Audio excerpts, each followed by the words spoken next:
Meanwhile, Brad, I thought this was quite fascinating. So Donald Trump got back to Washington, D.C. at 5 a.m.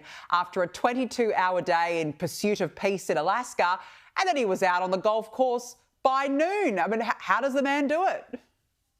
Well, he doesn't sleep, so that helps. According to him, he only sleeps 2 to 3 hours a night. So I guess you have a lot of time to do stuff when you do that. Maybe it's also the Diet Coke pumping through his veins. He's got the Diet Coke button on his desk in the Oval Office. I don't know. I listen. I certainly don't think I would be doing that when I come back from across the pond. I need a couple days to get back on track, but say what you want about him. He's not low energy. He's called some of his enemies low energy over the years. I don't think anyone can say that about Donald Trump. No, that's amazing. Incredible energy and a pretty good golfer as well. Hey, just lastly, Brad, what's Arnie the Terminator up to in California?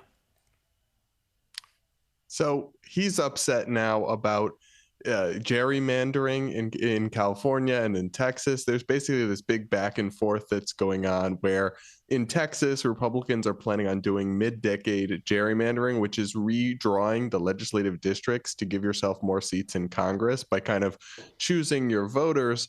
This is something Democrats have historically been against and wanted to ban, but now they're saying they will do it too in response. So Arnold is out here criticizing Trump and Gavin Newsom for doing it. I'm not sure he'll be able to actually do anything about it. It's kind of baked into our political system, but things are fine. Things are going amazing here. We're just kind of in a perpetual race to the bottom of who can take the shadiest step next to kind of rig the political system in their favor. Yeah, I mean, do we expect anything else from the pin-up boy for stupidity, Newsom? No, absolutely not. Brad, before we let you go, I've got to say the protests in Washington, D.C. against Trump's crime crackdown, they just look so sad and tragic. Here was one on the weekend.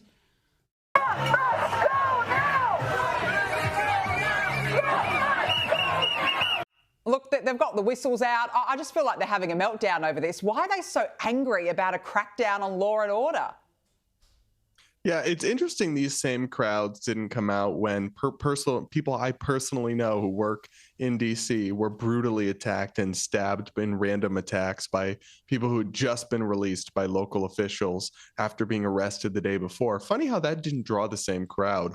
Look, obviously, I'm not sure that whether what Trump is doing will work, but something had to be done. Crime is out of control in Washington, D.C. Everyone knows it. And it's interesting when you watch local news interviews with Black local residents, not activists, not woke people. A lot of them are actually glad to have more police around because they're the ones affected by crime in Washington, D.C. the most. Yeah, absolutely. It's just the left that seem to be in this bizarre state of delusion about it. Brad Palumbo, great to see you as always. Thank you so much for joining us on the show this evening. Really appreciate it.